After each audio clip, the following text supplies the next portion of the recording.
Hi, yeah. Right, should be all sorted, I think, hopefully. Excellent. Hi, Ali. Ben.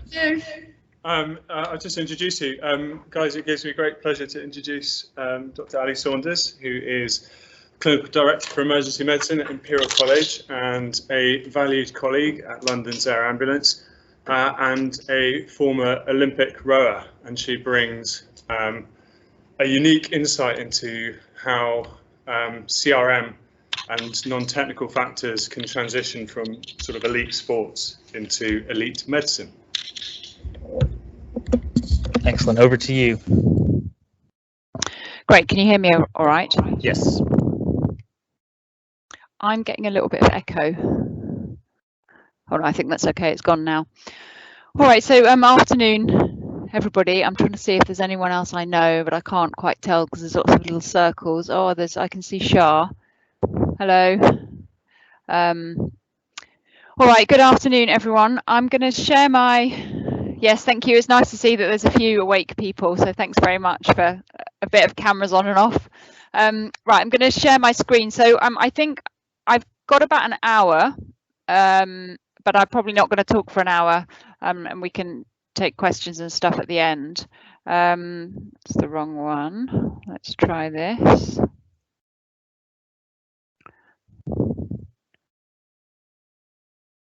Okay, can somebody say yes if you can see this? Yes. Yep. Great. Okay. So I've called my talk Human and Team Performance in Stressful Situations. And as Ben said, my background in rowing and in emergency medicine and pre-hospital care has sort of led me to be interested in this stuff. So just thinking really about common factors that traverse medicine and sport that can lead to a greater chance of success. And I hope by sort of exploring it in a bit of another context, as in the sporting world, you can probably all think of other examples of things that apply to your own practice and try and bring those things in. We're going to talk a little bit about performance and what we actually think performance is. So a bit of a disclaimer, I'm not an expert, I'm just interested in this stuff because I ended up rowing at university. I rowed in the Sydney Olympics, and I was the team doctor for the Beijing Olympics in 2008, and I worked with Ben on London Hems, which I've done for a similar amount of time actually since about 2008. And so my story, just kind of for interest, is I'm the skinny one in the middle here, age 11, doing some cross-country racing in Hertfordshire.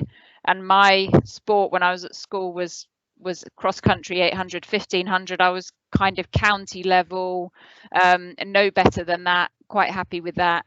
And then I got slow as I grew and got bigger and, you know, was kind of in the sixth form at school. I realized that the people that I used to beat started beating me, and so being inherently competitive, I then gave up running and tried to look for something else that I could be good at.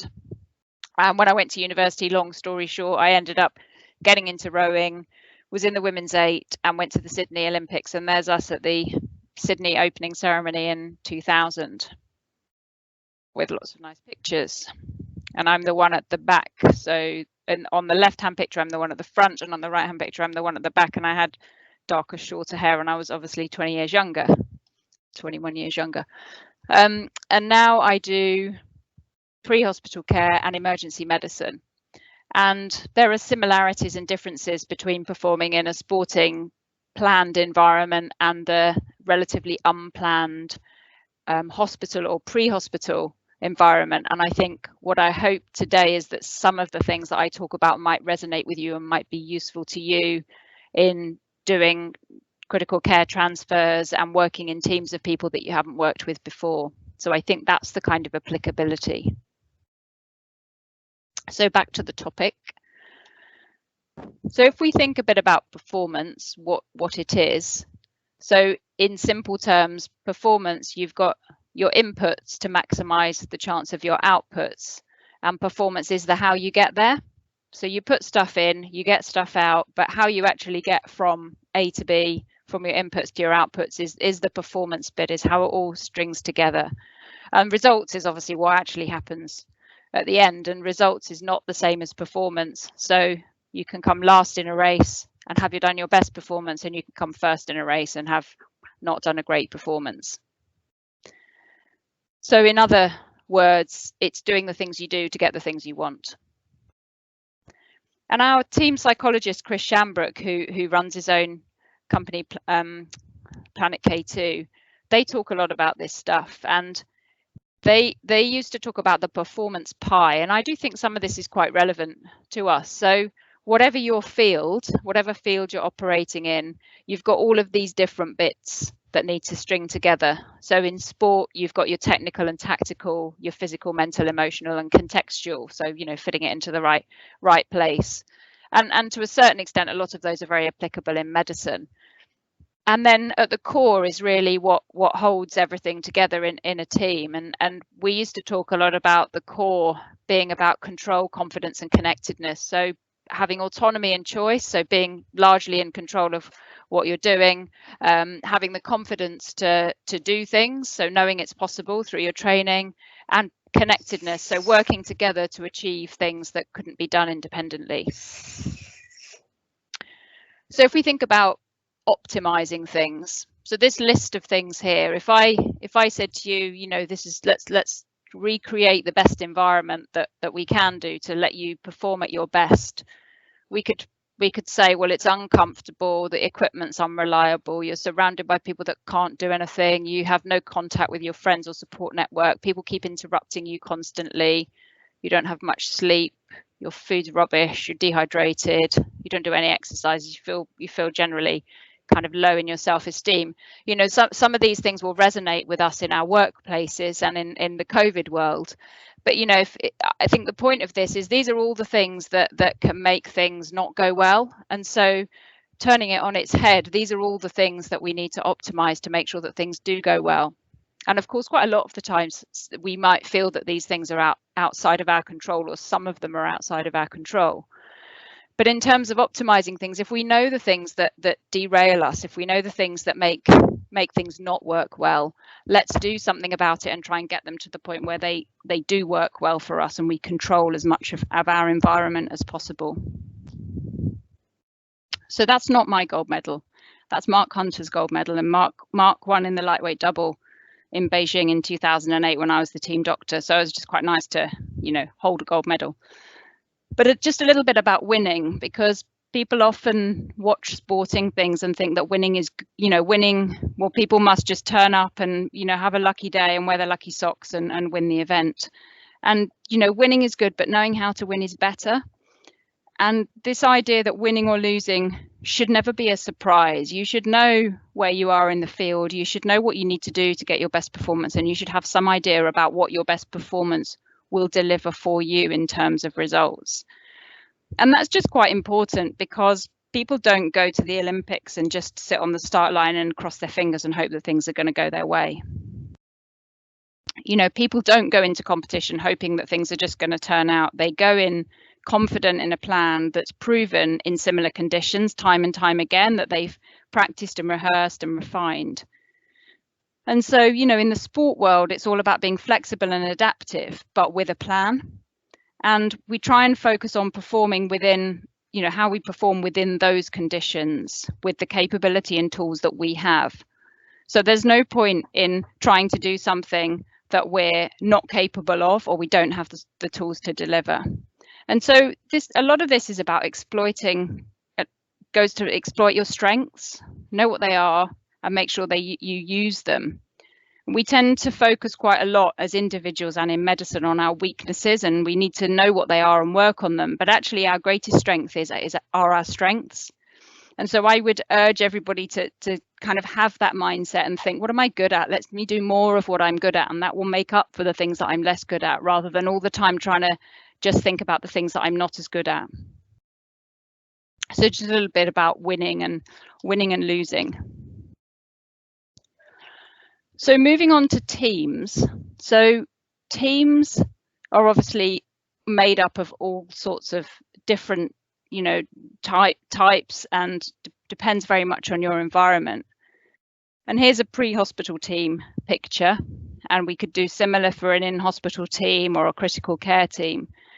But I guess the point of this is that this team is not planned. There are bits of this team that are planned. So there will be a double ambulance crew that work together. There will be the team in orange that knew they were together for the day. But this collection of people wasn't planning to be working together on this scene at this particular time. And a lot of the real challenges that we have in pre-hospital care are around this idea that we're forming a team in an instant. We're trying to deliver excellent care with people that we've never worked with before. And so, how can we prepare for that? These are all teams. So the horse and the rider are a team. A swimming relay team is a team. These guys are in a team. And it's really interesting to think about the ways in which all these different teams will be preparing and the challenges that they all have and the different ways in which they'll optimize their team performance. And I do think this is quite important because when we talk about teams, we'll use this generic term team, but actually you have to really think, who is my team? And maybe we operate in multiple teams, like that pre-hospital picture. You need to be very tight with your own team that you're with for the day, but you need to be able to create this functional team maybe for an hour or 2 hours while you're looking after a patient, and then go on to deliver care to a different patient with a slightly different team. In the Formula One example, although it's useful, it's not really what we do. So in some bits of medicine, we might operate like a Formula One team where everything's very, very prescribed. But in our uncoordinated emergency world, we don't know exactly at what time the car is going to need the tyres changing and who's going to do exactly what. So whilst you can use that model to a certain extent, and sometimes it's really helpful to say we're going to have specific roles and let's do this like a pit stop. At other times, it's not the right model. And I think it's just worth always thinking, is this the right time to use this kind of model? And that's the Great Ormond Street pit stop model, which you've probably seen, and is helpful if you know that you're going to be doing things in a certain way and you're always going to have the same personnel on board. So what are the parallels then between sport and medicine? So I think there's something about performance and success and teams. There's something about preparation and briefing and honesty, and I've put that in italics because it's probably the most important one, I think. There's something about the environments being described as being high pressure, and it depends what your definition of pressure is and how you respond. But in all of these scenarios, we feel under pressure to perform and do our best. The kind of concept that there's one chance for the patient and one chance for the team to get things right is perhaps more pertinent in a sporting final than it is necessarily in a medical scenario. But of course, if you've got somebody critically unwell who's properly on the edge, and that one chance may well be applicable. The environment. So we can't control our environment in pre-hospital care, and to a certain extent in a hospital we can. And in sport it's similar. So you might be able to control bits of your environment. So my sport was rowing. We could control the environment within our own boat, but we couldn't control the wind, the rain, the snow, whatever else things threw at us. And so there's some parallels about trying to create your own environment. And then there's a bit about team functionality and how, CRM or team functionality can make or break, how well a performance goes. And the idea of the pit stop, knowing your role, but accepting that you may not exactly be in that pit stop scenario is quite important.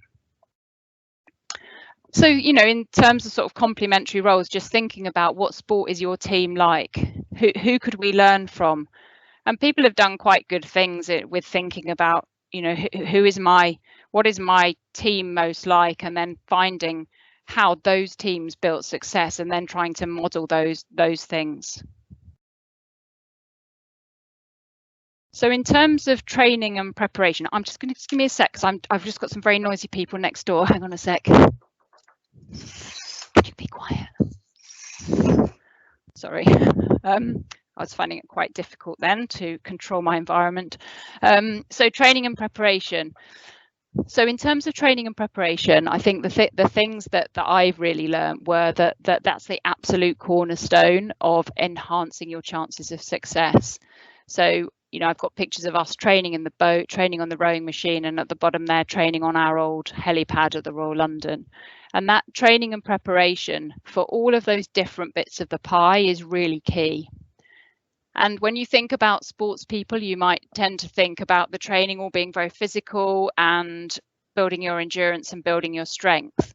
But actually the aspects of training that built the technical ability or your emotional and mental ability and your ability to think things through and to work in different scenarios and to keep yourself appropriately calm were as important as the physical training. And the big thing I noticed when I moved from doing club level competition to sort of international competition was really that the pie was much more rounded.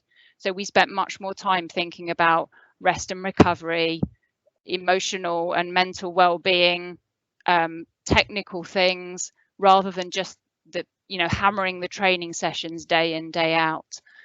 And I think for all of us, we've got better at doing that in the worlds that we work in now, and realizing that some of the stuff we do when we're not at work and some of the things that we do as teams that are not necessarily purely focused around the patient are as important in building us up as a team and getting us ready to perform. And I think that the idea of that team connectedness is quite important in these ad hoc teams that we form, and how we can build connectedness and we can build rapport in very, very, very short periods of time is something that is, I think, quite a marker of our ability to succeed in these teams. So the sort of big event idea that your pre-race nerves and what happens when you get to the big event is a little bit like some of the perhaps more on the edge jobs that we might do and some of the more sick patients that we look after, where it's pretty nerve-wracking and we're not quite sure which way things are going to go. And I put this in to remind me that to talk a little bit about how we respond to pressure and what we need to do to get ourselves to the right point of being ready for whatever it is we're there to do. And many of you will have seen this before, but this is a very simple and probably quite obvious graph, the Yerkes-Dodson law, looking at your level of stress along the bottom and your performance. And unsurprisingly, if you're totally understimulated and have very little to make you feel interested or engaged, then you're bored. And at the other end, you've got breakdown and burnout.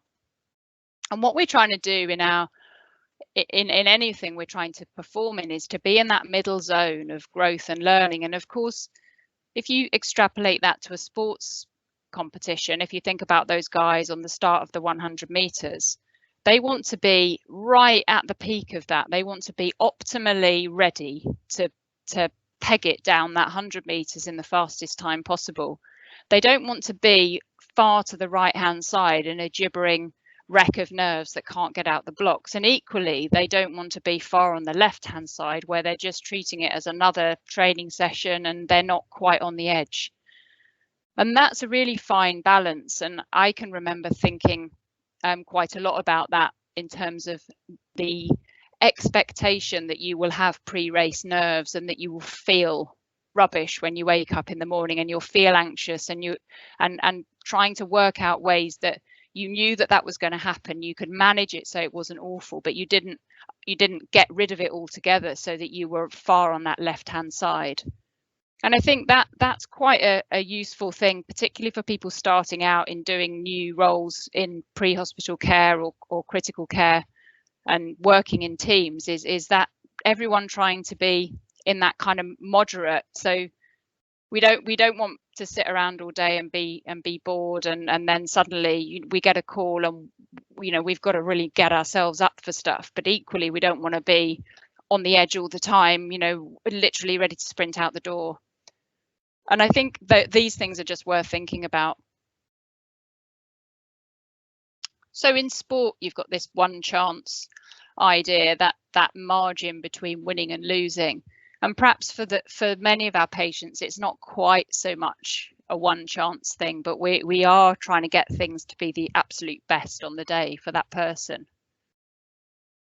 And I think the idea of focusing on the process and not the outcome is something that often ties all of these things together. And so that's a quote from Chris Hoy, and you will have probably heard it used by lots of people. And this is really just the idea that you don't go to the Olympics and think, I have to win a gold medal and just think about the gold medal. You go and think about, I'm going to do my heat, and then I'm going to do my semi-final, and then I'm going to be in the final, and I'm going to race the best race that I've ever raced. And hopefully that will lead to a gold medal. Because if you focus on the end game all the time, then you're not really engaging enough with the process. But also the engagement with thinking about the process is one of the things that helps you on that curve of being just over the top and a gibbering wreck of nerves. Getting yourself sort of leveled and thinking about the process of what you're doing can be quite important. And that's something that, an example to sort of tie that in. So in the pre-hospital setting, if we're going to do an anaesthetic at the roadside, this is the very high-tech kit dump that London HEMS has always done, with a yellow plastic bag and the kit set out in a certain order. And following that, we'll go through a checklist, which is the same checklist that we use every time with the doctor and paramedic to check that we're ready to do the procedure. And there's obviously a whole load of reasons, for safety reasons, for doing that checklist and that procedure. It's to get everything ready and to know that we are actually ready to deal with various things that might happen and that the equipment's all been checked, etc. But from that point of view of just focusing on the process and not focusing on the outcome, what that allows you to do is it allows you to sit a little bit in your comfort zone, to feel that whatever's going on around you, whatever's happening in the environment, you've created your own environment there with your plastic bag and your bag set up around it.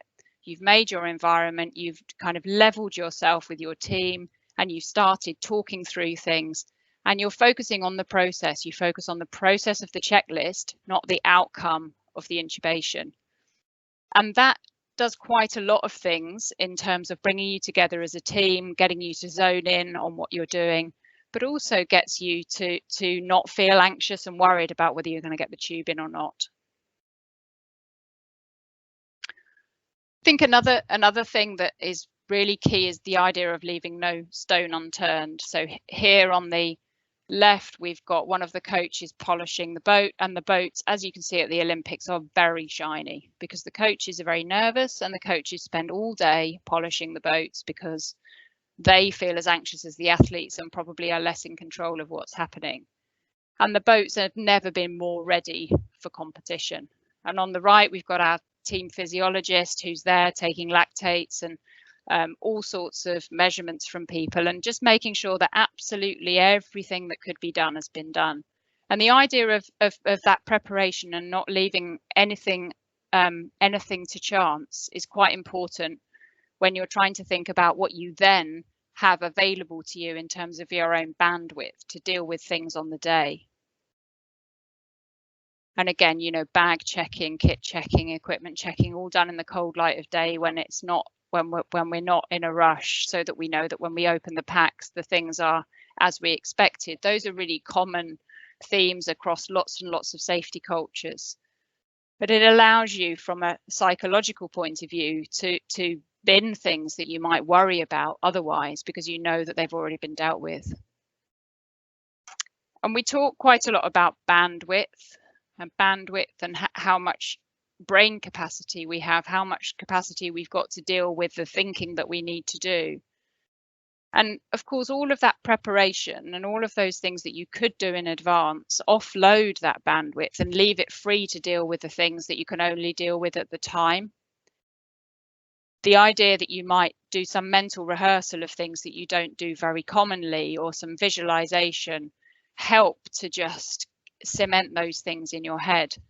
And things like having an empty bladder and a full stomach are things that, again, you know, just stop you thinking that you really need to go to the toilet and you wish you'd had lunch before you left.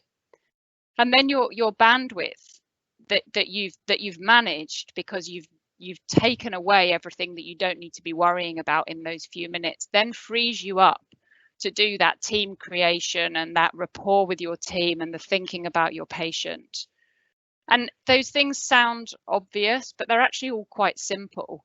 But if they're not done, they can make a huge difference. And you can probably, we've all had the hangry mode, and many people will know what happens to their children when they've had nothing to eat.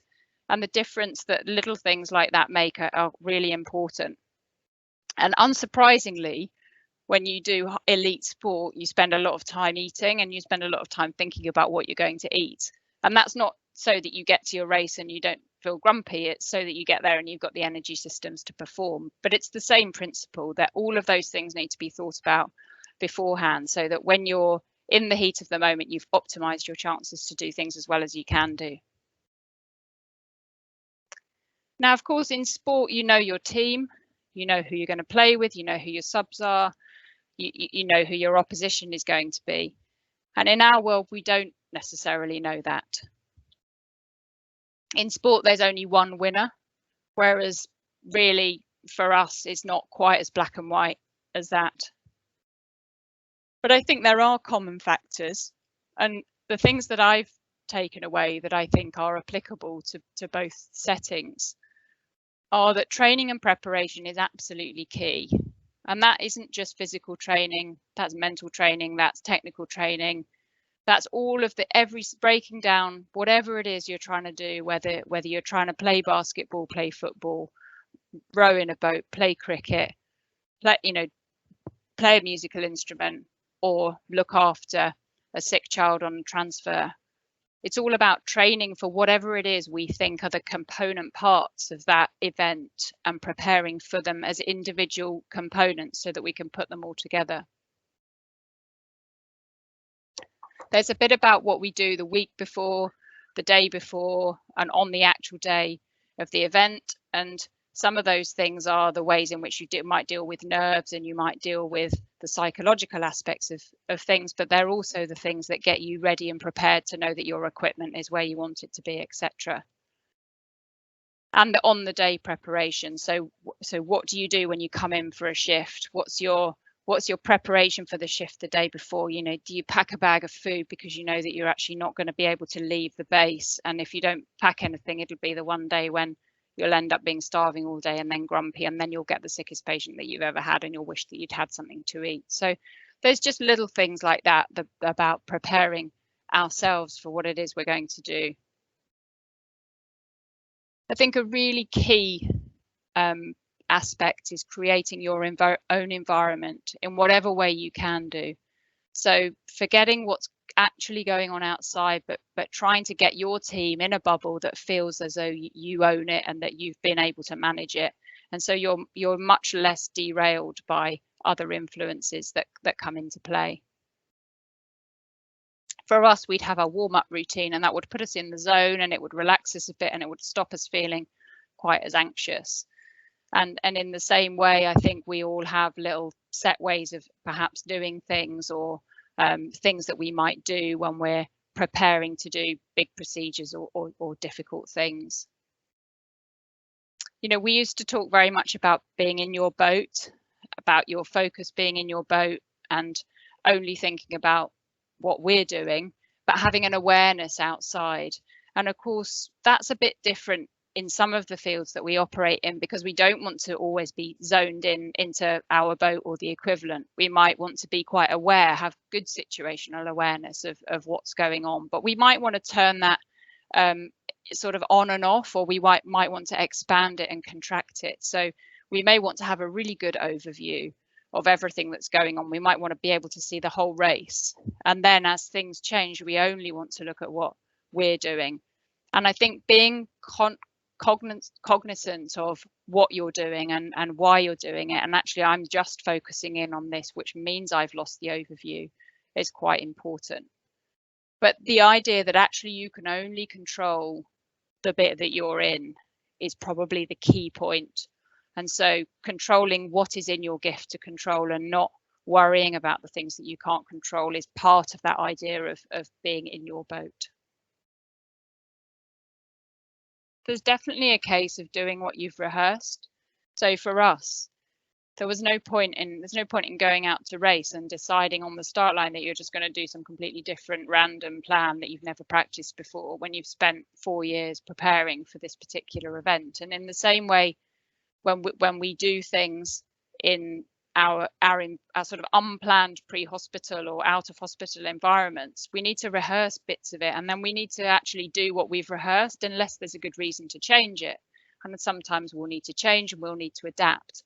But if we've got a set way of doing things, let's do them in that set way.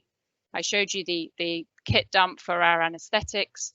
So we would always go and give the anesthetic in that set format. It's not really, the right way to set yourself up to succeed, to go and say, let's just bin this today. I think it's not a good idea, we'll just do something else. Unless it's a conscious decision because you need to do something different in the best interest of the patient, and that's what you've planned and adapted to. So there's definitely something about changing in response to things, but trying to have a plan for most scenarios, and there'll always be a scenario that you never planned for. But there's something about having a plan and being able to think, okay, we planned for this, let's switch into this mode now. And in terms of changing your plans, somebody needs to be in charge or in control of the ultimate decision making for that. And lots of teams run very well with very little, sort of overall leadership and lots of steering and lots of common rehearsal. But then when things change and those decisions need to change and we need to go with a different plan, then making sure that one person is in control of that. And in our boat, that would be the cox. In a cardiac arrest scenario, we've got a clear team leader. It's always key to know who's going to be calling the ultimate shots when things suddenly change in a way that perhaps we thought they weren't going to. And I think for me in pre-hospital care, when the bell goes on the helipad, it's a little bit like the start gun for a race. Although I've been doing it for so long now, I probably don't feel quite as nervous and anxious as I did the first time I went off to a pre-hospital job. But that idea of managing your adrenaline and actually getting going and settling in and doing the same things on the way there, not worrying about the outcome, but thinking about the process. So an example of that would be, the bell goes and something comes through on the iPad that we have that tells us what the job is, that says 4-year-old versus bus, unconscious, query cardiac arrest. So straight away your mind is racing to the worst possible scenario. For that, you're worrying about the fact that you haven't intubated a 4-year-old for a while. You can very, very quickly get way ahead of yourself in terms of thinking about the outcomes. And so learning to think, okay, that's what it is. What do I know about 4-year-old? Where are my peds dose cards? Thinking through the things that I need to think through. And of course, you may get there and things may be different. But the idea of trying to stop yourself from racing to the outcome and forcing yourself to think about the process. Let's get there safely. Let's get out the helicopter without falling over. Let's take the right bags with us. Let's get to scene safely, and then we can deal with whatever we find. And I think those things for me are quite applicable in lots and lots of different scenarios. Team dynamics, as I think we've probably all experienced, can very much make or break things that can sometimes have been quite simple, are broken by team dynamics, and things that were incredibly difficult may be well assisted by fantastic team dynamics. And so I think we've all seen in various bits of our lives how team dynamics is so crucial to making things work or not work. But of course, things don't always succeed. And so your own personal resilience, you're thinking ahead about how I'm going to deal with the time where this doesn't work. You're planning for, if this doesn't work, let's have a go at this or this, thinking ahead, being flexible, thinking through your what if scenarios are all things that help you to stay in that zone of optimal performance and don't send you over into the sort of extreme gibbering wreck, can't think what to do state. And just a word on coaching and training and teaching. I think it's also interesting to think in parallel with sort of sporting and other things where you have coaches or teachers, how much you need to learn to coach and learn to teach, and it's not a skill that necessarily is inherent in all of us. And you'll see people who are really excellent at coaching and mentoring and teaching people in training and are able to do that, have that balance of standing back and knowing when to step in, and other people who perhaps in their own anxiety to manage things aren't very good at that, and so the patient outcome may be great, but the learner doesn't learn anything. And I think that this picture of the peloton of coaches cycling up and down, this was at the pre-Olympic training camp for Beijing, so these are various coaches of different boats, and the boats were all doing some timed pieces up and down the lake to see how quick they all were in relation to their own gold medal times. And at this point, of course, the coaches are completely disempowered. There's nothing they can do. They can't change anything. They're far away. It's up to the athletes on the water to deliver. These coaches have nothing to do with the outcome. But actually, those skills are really important things to learn as well. And I think that it's important to just be cognizant of that and think about those kinds of things as part of your overall, network training, and how you get new people in and how you bring them on and how you develop them.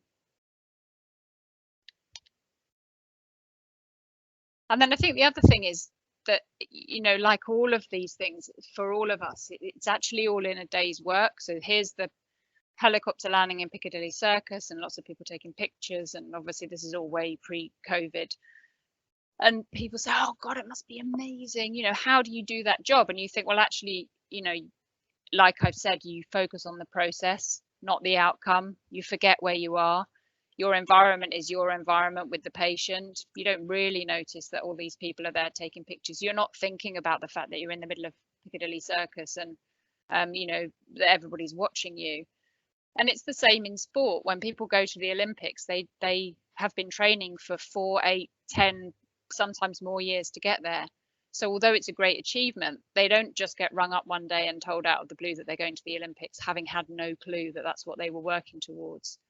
And of course, we all experience that in our jobs. We all have friends and family that say, I don't know how you can possibly do what you do. And we think, well, we're just doing our job. And I think it's important to remember that in all of these things, it's just all in a day's work. We're doing what we've trained to do. So it shouldn't be that much. It shouldn't be that much of a big deal to us. It may be to other people. So I think trying to link this idea of performance and medicine together, there are a few personal things that I've learned. One of them is visualization, the idea that you can do quite a lot of mental rehearsal without leaving the comfort of your sofa or your garden. You can think about quite a lot of these things in advance. You get really good at goal setting, and not necessarily goal setting in terms of things that you're trying to win or lose, but personal individual goals. I think you learn to focus on the process and not the outcome. And in that, I think you probably get some kind of resilience. Because I was thinking about this, listening to one of my former athletes talk about his own personal resilience, and how in Olympic sport, you basically fail every day because you go out to train and you're never as good as you thought you should be. You're never totally satisfied with your performance. And so, of course, you have years and years and years of not quite being as good as you wanted to be by your own bar. And that gives you quite a lot of personal resilience, I think, in terms of what your expectations are of success and failure. You learn to deal with being out of your comfort zone, and you learn to recognize how that feels. You learn to preempt it, to know it's going to happen, and to have a plan for dealing with it, so it's not such a difficult thing to deal with. And most importantly, you become very self-aware of your own behavior under pressure and how you behave and what things happen to you and what other people will see in you. So that was a bit of, as I say, personal sort of reflections and thoughts on things. I hope it's useful, and I'm happy to take any questions. Thank you. Thank you so much. That was really relevant and very inspiring. And I say that as someone who lost his boat race against Oxford and is still bitter about it. So I've got a question. This is Here we go. Next to registrars in the room. Just to say, so in our service, we have a staffing model where the registrars are all doing this as extra shifts, as are the nurses. So it's quite rare that you work with the same people multiple times. So it's often you can go a month where you only do 2 shifts, which you do with 2 different people. Often you know the consultant. And how do we have training days like today where the talk you gave, we get similar talks, and your talk was fantastic and touched on primacy and lots of the themes from today's cases. But how do you think we can train our team with this kind of rolling staffing model where people are doing this on top of their usual job, where we only get small amounts of time to come together to train in this formal way, but we do get, we're kind of into hospital service, but we definitely get kind of downtime between jobs when we're together as a 2, or the consultant comes in and reviews previous cases. So what can we do to kind of train? What would you recommend? So I think what you've talked about is very similar to how Ben and I and Shah and anyone else who I haven't spotted who does pre-hospital work. So we'll often be working with a different doctor or a different paramedic, and you know, that those people will have trained in the same system, but we may not have worked with them. So in answer to your question, I guess there's a couple of things. One is that the training that everybody does could be quite similar. So you train to do set things in set ways, like the example of us doing our standard checklist and RSI and having the same thing that everybody does. And you can rehearse that, and you don't have to be rehearsing it in the team you're actually going to be working with. But once you rehearse it enough in different formations, everybody pretty much does those kinds of things in the same way. So it's probably about breaking down the common bits of the job that you might do and the things that you know you're going to need to do every time, and try and work out how you can recreate that little training episode that when you put 2 people together, they've both done the training, they've both been and rehearsed this thing lots of times, they may just have never done it together. And then I think the other thing is that briefing, the beginning of shift briefing, I think I didn't talk about very much, but I think that's really key in this. And it's working out what needs to go into that to allow you to work well as a team. And that's where a bit of that personal reflection and how I like to work needs to come in and is quite important. So I usually say to the paramedic, look, this is quite how I normally do stuff, you know, how does that sound? And not the technical stuff, not the what are we going to use for this or how are we going to organize this, but a little bit more about how I work personally. I like to articulate things. I like to talk out loud. I'll never make a decision before I've chatted with you. So, you know, I usually do things this way.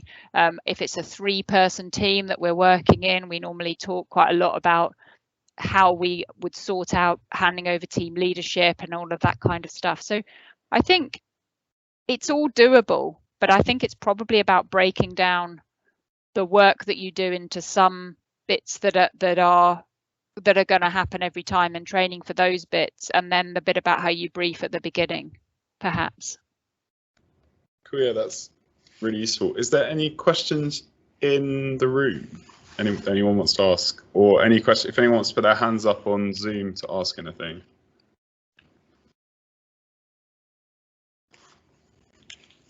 In that case, I've got another question. So we talked about a case which was kind of a time-critical neurotransfer, where we went into a district general hospital to pick up a patient to move it to the trauma centre, to the neurosurgical centre. And how do you kind of keep up the momentum on a job and kind of keep things moving? I mean, I think that part of that is having some parameters at the beginning that you know you've got a kind of idea in your head of how quickly it's realistic to do things, and therefore how you can break down what it is you're trying to do into sizable chunks. So, for example, and I don't do necessarily exactly this kind of work, but we want to be leaving here in half an hour. That's an appropriate time for this patient with what they need for when we get them to the MTC, for example. These are the things we've got to do. This is how we can deliver them in that time. And sometimes I think it comes down to doing things, making sure you're doing everything in parallel and you're not doing everything longitudinally. And so, ironically, that idea of momentum can sometimes be gained by taking a bit more time at the beginning to sort of plan your strategy, if you like, and then implementing your strategy. So we'll often say, when we're training with the registrars in pre-hospital care, we'll often say, we just take a minute, taking 10 seconds, take 30 seconds. Because if you rush in and you do the first thing and then you get onto the second thing, you can see that you end up doing lots and lots of things sequentially. So I think it is about having a bit of a battle plan, knowing realistically how long things do take. And they often take longer than we think, but we should have some ballpark figure, because of course if we aim to be out in 5 minutes and we've got 50 things to do that are going to take us 3 hours, we're never going to be out in 5 minutes. And then I think the other thing is knowing, this is where some of that high level decision making about what you absolutely have to do versus what's nice to do is really important. Because if the end game for this patient is to get them to a major trauma centre and actually all of the interventions that you're going to do are nice but none of them are critical, then you can start to lose some of them if you don't have enough time. Even though that may not be optimal, you might decide at some point that it's more important that we go. And we have this quite a lot in primary pre-hospital care, where sometimes we might decide it's more important that we go because the only thing that this patient ultimately needs is to be in theatre with a surgeon. There's nothing else that we can do here. There may be things you can do en route, but I think it's easy to get caught up in thinking we have to make everything perfect before we leave. So I guess those would be my strategies. I don't know if anyone else has got any views. I know you can't see us, but lots of nods coming. I think we'll close it there then. So thanks so much for your lectures. It was absolutely fantastic. Yeah, just a plug for our feedback. There's a QR code here for the guys in the room. It's in the chat and I'll email you tomorrow. And if anyone doesn't get it that was here from external things, my contact details are just jameswaiting@nhs.net, and it's on all of our Nectar stuff. So thanks very much to everyone that's contributed today, and hope people can make it to the next one, which is the 8th of July. Thank you. Thanks very much, guys. Cheers. Bye.